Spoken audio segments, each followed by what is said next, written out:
Ողջույն հարգելի հետևորդներ, ես Ստեփանավան քաղաքի բնակիչերի Գեղինյանն եմ, ինչպես արդեն հիշում եք իմ նախորդ տեսանյութերում ես բարձրաձայնեցի այն մասին, որ Ստեփանավանի Եհովայի վկաներից մեկի ակնհայտ կեղծ բողոքի հիման վրա Ստեփանավանի քննչական բաժնի քննիչ Ֆիլիպ Նազարյանը խուզարկել է իմ բնակարանը եւ ինձնից վերցրել է ինձ պատկանող բջջային հեռախոսն ու նոթբուք համակարգիչը, որը մինչ օրս հրաժարվում է վերադարձնել։ Նաեւ ցանկանում եմ հանրությանը տեղեկացնել, որ մեկ այլ գործի շրջանակներում ես Եհովայի վկաների հետ կապված դատի եմ տվել Ստեփանավանի քննչական բաժնի քննիչ Ֆիլիպ Նազարյանին եւ Լոռու մարզի ընդհանուր ավասության դատանի դատավոր դատարանի պարկեշտ եւ պատվախնդիր դատավոր Արմեն Շիրոյանը որոշում է կայացրել ամբողջությամբ բավարարել իմ բողոքը,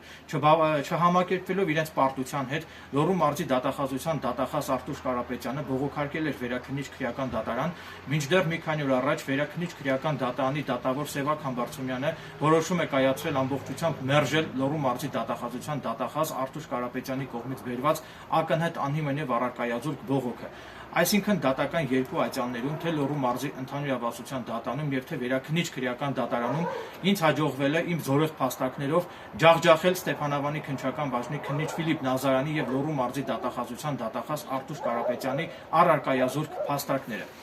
Նաեւ ցանկանում եմ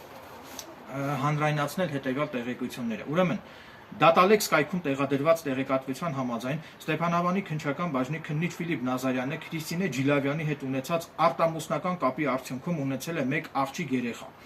Քննիչ Ֆիլիպ Նազարյանից ալիմենտ բռնագանձելու պահանջով Ստեփանավան քաղաքի բնակչուհի Քրիստինե Միշայի Ջիլավյանը դատի է տվել քննիչ Ֆիլիպ Նազարյանին եւ դատը շահել է։ Քննիչ Ֆիլիպ Նազարյանը դատարանում հայտարարել է, որ Քրիստինե Ջիլավյանից ծնված երեխան իբր թե իր երեխան չէ եւ դրանով քննիչ Ֆիլիպ Նազարյանն ակնհայտորեն նպատակ է հետապնդել խուսափել իր երեխայի համար ապրուստի միջոցներ ալիմենտ վճարելուց։ Դատանը նշանակել է գենետիկական փորձաքննություն, որպեսզի պարզվի, թե արդյոք Ֆիլիպ Նազարյանն է հանդիսանում Քրիստինե Ջիլավյանի երեխայի հայրը։ Մինչդեռ դատանի վճռում արտացոլված տեղեկությունների համաձայն քննիչ Ֆիլիպ Նազարյանը հրաժարվել է փորձանմուշ հանձնել եւ այդ կերպ Ֆիլիպ Նազարյանը ըստ էության խոչընդոտել է ապացույցի ձեռքբերմանը։ Քննիչ Ֆիլիպ Նազարյանը շատ լավ գիտակցելով, որ հենց ինքն է հանդիսանում Քրիստինե Ջիլավյանից ծնված երեխայի հայրը, միտումնավոր հրաժարվել է փորձանմուշ հանձնել, որպեսզի հանկարծ չբացահայտվի, որ ինքն է հանդիսանում Քրիստինե Ջիլավյանի հետ ունեցած արտամուսնական կապի արդյունքում ծնված երեխայի հայրը։ Տեղին է հիշատակել հետևյալ խոսքը. ուժգին սեռական ցանկությունները մթագնում են առողջ բանականությունը։ Ասվածից բխող ողջամիտ հետևությունները թողնում եմ ձեզ։ Դատալեքս կայքում հրապարակված տեղեկությունների համաձայն քննիչ Ֆիլիպ Նազարյանը ամուսնալուծության պահանջով դատի է տվել իր նախկին կնոջը Ստեփանավան քաղաքի բնակչուհի Սյուզաննա Գագիկի Ավետիսյանին։ Իմ ողջամիտ դիտարկմամբ հնարավոր է, որ Սյուզաննա Ավետիսյանի հետ ունեցած ամուսնությունը ԶԱԳՍ-ում գրանցելու ժամանակ հնարավոր է, որ քննիչ Ֆիլիպ Նազարյանը ԶԱԳՍ-ին հաղորդած կլինի սուտ տեղեկություններ, քանի որ ամուսնալուծության պահանջով դատարանի վճռում արտացոլված տեղեկությունների համաձայն քննիչ Ֆիլիպ Նազարյանը դատանում հայտարարել է, որ իր եւ Սյուզաննա Ավետիսյանի հետ ունեցած ամուսնությունը ըստ էության կրել է ձևական բնույթ։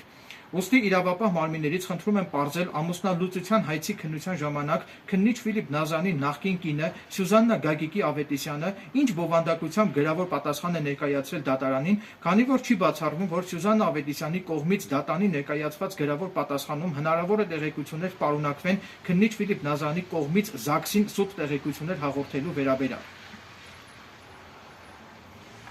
Հավելեմ նաև, որ ես քննիչ Ֆիլիպ Նազարյանի անձնական եւ ընտանեկան կյանքի գաղտնիք համարվող տեղեկություններ չեմ հավաքել եւ չեմ հրապարակել, քանի որ իմ կողմից հրապարակված այս տեղեկություններն արդեն իսկ հրապարակված են Դատալեքս կայքում։ Հատկանշական է նաև այն հանգամանքը, որ քննիչ Ֆիլիպ Նազարյանին առնչվող վերը հիշատակված երկու գործերը քննվել են դռնբաց ընթացակարգով եւ սույն գործերի հանրային դիտումը Դատալեքս կայքում սահմանափակված չէ։ Այն կանայք եւ առհասարակ այն քաղաքացիները, ովքեր տուժել են Ստեփանավանի քննչական բաժնի քննիչ Ֆիլիպ Նազարյանի ապօրինի գործողությունների արդյունքում, այդ անձինք կարող են դիմել ինձ եւ ես պատրաստակամություն եմ հայտնում հանուն արդարության անշահախնդիր կերպով անվճար բողոքներ գրել արդարությունը վերականգնելու նպատակով։ Իսկ այն անձինք, ովքեր կցանկանան իմ YouTube-յան ալիքով հրապարակայնորեն բարձրաձայնել քննիչ Ֆիլիպ Նազարյանի կողմից կատարված արարքների մասին, ապա ես պատրաստ եմ ձեզ տրամադրել անվճար հնարավորություն իմ YouTube-յան ալիքով քննիչ Ֆիլիպ Նազարյանի կողմից կատարված արարքները հանրայնացնելու եւ քննիչ Ֆիլիպ Նազարյանի կողմից կատարված արարքների մասին բարձրաձայնելու համար։ Եղեք համարձակ եւ հետեւողական ձեր իրավունքների պաշտպանության համար եւ մի վախեցեք քննիչ Ֆիլիպ Նազարյանից։ Այսքանը, շնորհակալություն ուշադրության համար։